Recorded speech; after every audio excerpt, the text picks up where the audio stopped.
하늘의 문을 여는 아침에 오신 여러분을 진심으로 환영하고 축복합니다. 이 시간을 통해서 하늘의 열린 문을 통해서 천국을 경험하고 또 경험된 천국으로 오늘 하루를 천국의 소망, 천국의 기쁨, 또 천국의 능력으로 살아가는 내가 살아가는 믿음의 가족들 가운데 임하기를 주님의 이름으로 축복합니다. 오늘은 레위기 4장 22절부터 25절까지 읽어 드리겠습니다.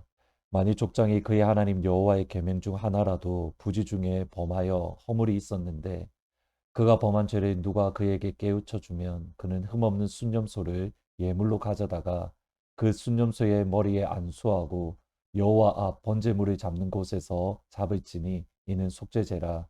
제사장은 그 속죄 제물의 피를 손가락에 찍어 번제단 뿔들에 바르고 그 피는 번제단 밑에 쏟고. 속죄제에 대해서 저희들이 가지고 있는 오해 중에 하나는 속죄 제사를 드림으로 모든 죄 사함을 받는다. 저희들이 이렇게 생각하기가 쉽습니다.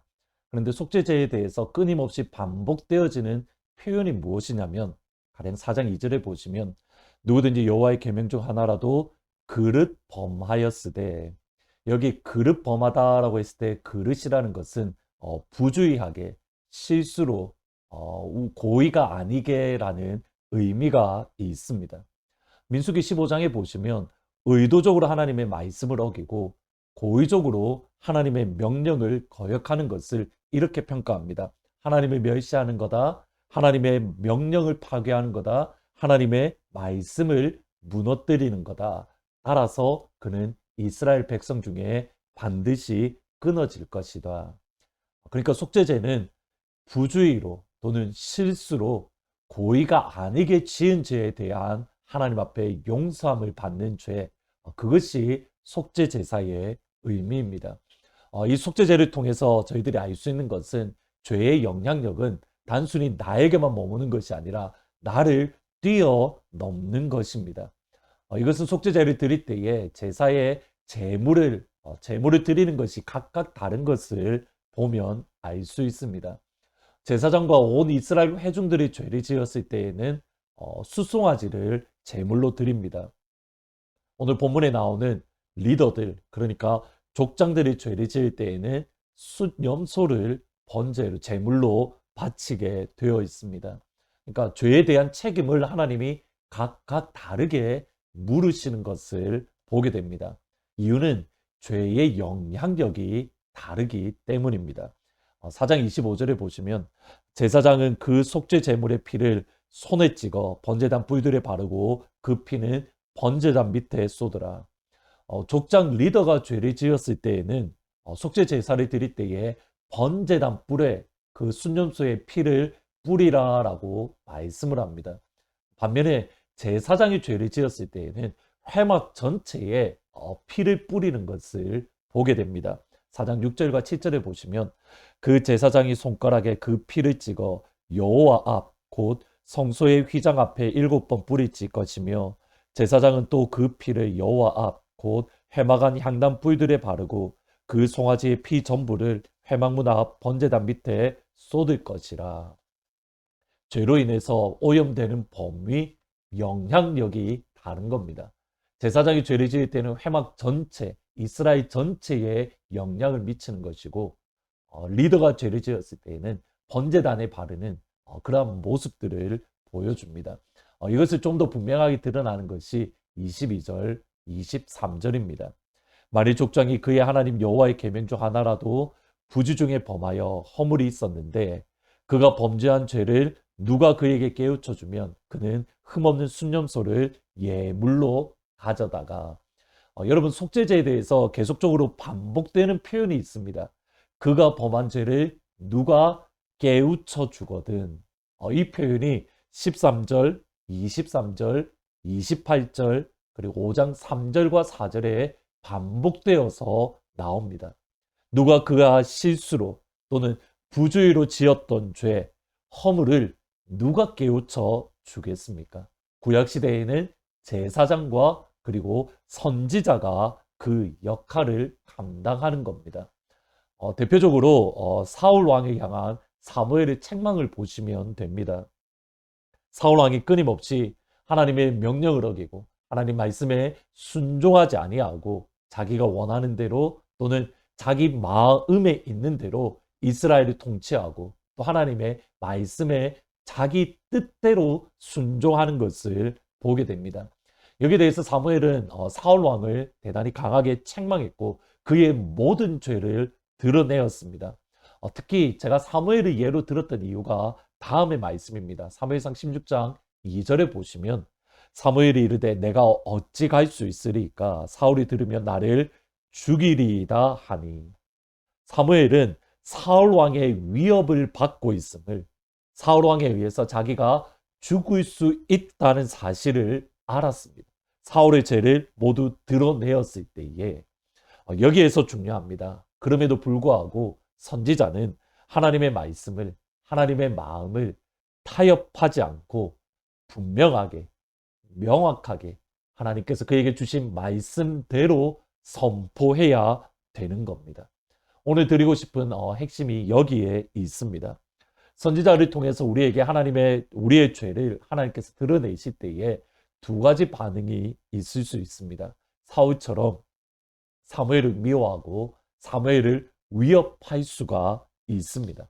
하나님의 말씀을 마음으로 받지 않고 하나님으로부터 더 멀어질 수 있습니다. 이것이 이스라엘 역사, 왕들의 역사를 통해서 변함없이 드러나는 모습입니다. 반면에 다윗처럼 하나님의 말씀이 그에게 선포되어지고 그의 죄가 모두 드러났을 때에 당신이 바로 그 사람이라 이렇게 죄가 드러났을 때에 겸손하게 회개하고 하나님께로 돌아서기도 할 수 있는 겁니다. 성경을 읽으면서 또는 주의 말씀, 설교를 들으면서 때로는 그 말씀이 그 설교가 우리의 마음과 심령을 정말 아프게 할 때가 있습니다. 우리에게 아픔, 말씀을 읽어도 또는 설교를 들어도 아픔이 없다는 것은 둘 중에 하나입니다. 내가 진짜 하나님 말씀대로 완벽하게 하나님 말씀대로 살든지 아니면 그 말씀을 깨닫지 못할 정도로 그 말씀이 내 심령을 건드리지 못할 정도로 나의 마음이 완악하든지 하나님의 말씀을 통해서 나의 연약함, 나의 죄, 나의 무지가 아플 정도로 여러분이 그것을 자주 느낀다면 내가 하나님 말씀을 향하여 아니 하나님을 향하여 살아있다라는 증거입니다. 하나님 말씀 때문에 아파하는 그 경험이 우리의 심령 가운데에 자주 있어야 되는 이유인 겁니다. 두 번째로 우리 죄를 깨닫게 하시는 분이 있습니다. 성령 하나님입니다. 요한복음 16장에 보시면 그러나 내가 너에게 실상을 말하노니 내가 떠나는 것이 너희에게 유익이라 내가 떠나가지 아니하면 보혜사가 너에게로 오지 않을 것이요 가면 내가 그를 너에게 보내리니 그가 성령이 와서 죄에 대하여 의에 대하여 심판에 대하여 세상을 책망하시리라. 주의 성령이 나에게 임하면 나의 죄에 대해서 책망하시고 그 책망으로 인해서 아프고 눈물 흘리고 또 괴로워하는 그 모습을 가지게 되는 겁니다. 성령이 우리에게 임하며 성령이 우리의 마음을 아프게 하는 것 우리 영혼의 유익인 겁니다. 누구든지 넘어질 수 있습니다. 심지어 베드로도 넘어질 수 있습니다. 여기서 말하는 베드로는 예수님과 함께 있었던 3년이 아니라 사도행전 2장의 오순절에 성령의 충만함을 받고 교회의 리더로서 사역을 하는 가운데에 넘어짐입니다. 베드로가 안디옥에 갔을 때에 그가 이방인과 식사를 하다가 유대인 그리스도인이 온 것을 보고 그가 두려워서 뒤로 숨어 버렸습니다. 이것을 본 바울이 베드로를 강하게 책망했습니다. 성령의 불을 받아도 넘어질 수 있습니다. 그 이유가 중요합니다. 하나님은 그 사람을 사랑하시기에 누군가를 보내어서 그의 잘못을, 그의 허물과 죄를 드러내실 때가 있습니다. 성령을 통해서 그의 정말 감추고 싶었던 그 부분을 하나님은 온전히 드러내시기도 합니다. 그때에 겸손하게 주께로 돌아서는 것, 그것이 중요한 겁니다. 다른 측면으로는 누구든지 넘어질 수 있기 때문에 항상 나도 넘어질 수 있다는 것을 알고 겸손해야 되는 겁니다. 그리고 다른 사람들을 격려하고 다른 사람들에게 믿음으로 그들도 같이 세워줄 수 있는 그 겸손. 하나님께서 성령님을 우리 가운데 보내어 주셔서 이 아침 우리 안에 있는 죄를 모두 다 드러내시기를, 보여주시기를 진심으로 축원합니다. 오늘 하루 하나님께서 하나님의 사람을 여러분 가운데 보내어 주셔서 우리가 그동안 알지 못했던 우리 안에 있는 죄악이 드러나기를, 또 하늘 문으로 하루를 시작하는 이 시간 하나님의 성령이 여러분 가운데 임재하시고 주의 말씀을 통해서 우리가 알지 못했던 것들이 온전히 드러나는 그런 시간이 되기를 진심으로 축복합니다. 그러므로 하나님 보기에 흠도 없고 점도 없는 순전한 예수님의 신부로 바로 살아갈 수 있기를 우리 주의 이름으로 축원합니다. 아멘.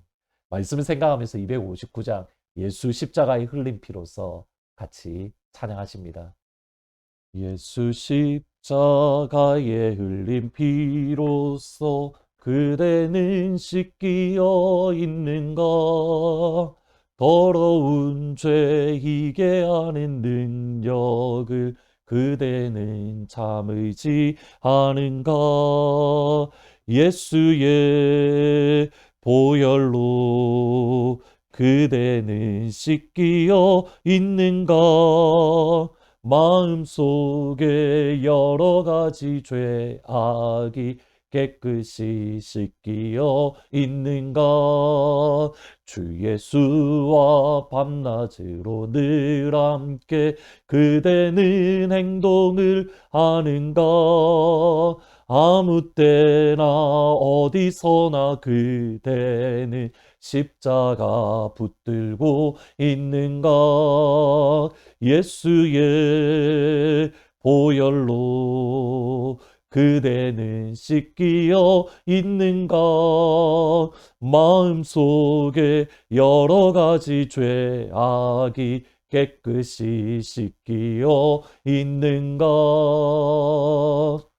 기도하시겠습니다. 아버지, 그렇습니다. 하나님, 우리도 여전히 연약하기에 우리도 모르는 사이에 넘어지기도 하고 죄를 짓기도 하고 우리 가운데 허물이 있는 것을 고백을 합니다. 그러게 하나님, 우리가 늘 겸손하게 하시되 특별히 하나님께서 보내신 주의 사자, 주의 목사님들과 또 주의 말씀과 성경을 읽음과 주의 성령을 통하여서 우리 속에 있는 죄를 깨닫게 하실 때에 겸손하게 돌아서게 하시고 회개하고 눈물로써 우리의 모든 죄를 십자가의 보혈 앞에 정결함을 받는 귀한 은혜가 임할 수 있도록 하나님 도와주옵소서. 주께서 우리의 죄를 깨닫게 하실 때에 주께서 우리를 사랑하고 계심을, 주께서 여전히 우리의 영혼이 살아있음을 인하여 하나님께 더 가까이 나아가는, 주께 더욱 가까이 나아가는 그러한 우리 교회 하트포드 제2장로교회 모든 성도들, 또 하늘문을 시작하는 이 하루가 될 수 있도록 아버지 도와주옵소서. 우리 주위에 있는 연약한 성도님들 가운데 찾아가셔서 위로하시고 주의 치료의 손길로 함께 하시며 이 땅 가운데 어려움 가운데 있는 주의 자녀들, 지하교회 성도들 기억하시고 하나님의 위로로 함께하여 주옵소서.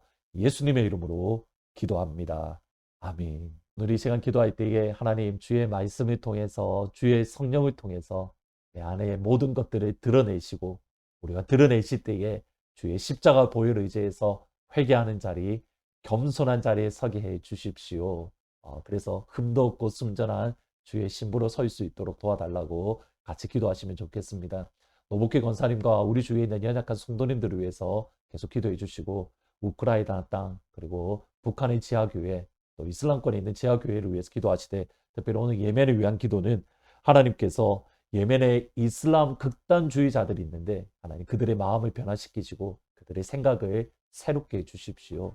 예멘 땅을 위해서도 같이 기도해 주시기를 부탁드립니다. 내일 주일날 기쁜 얼굴로 다시 찾아뵙도록 하겠습니다. 보혈을 지나 하나님 품으로 보혈을 지나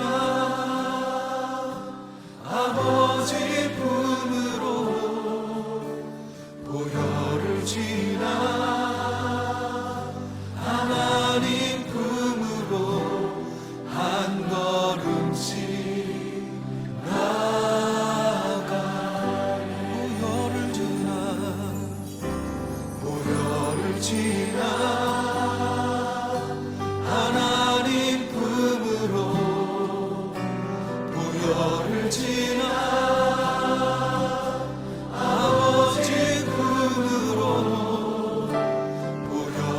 지나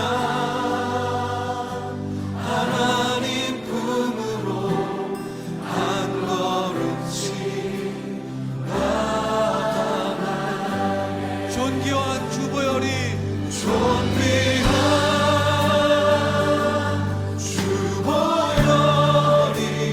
내 영을 새롭게 하시네. 새롭게 하시네. 존귀한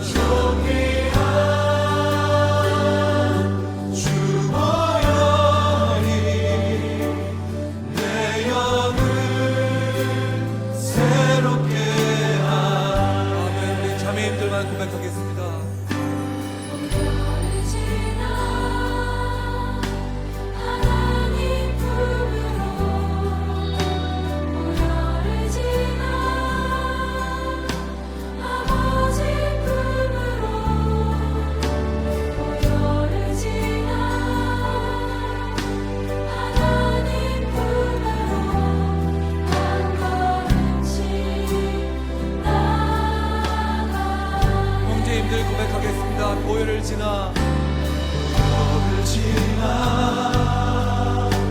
하나님 품으로 보혈을 지나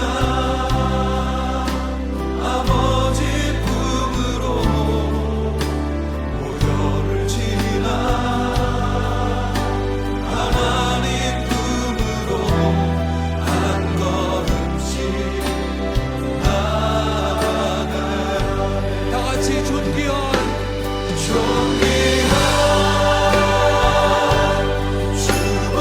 주보혈이 내 영을 새롭게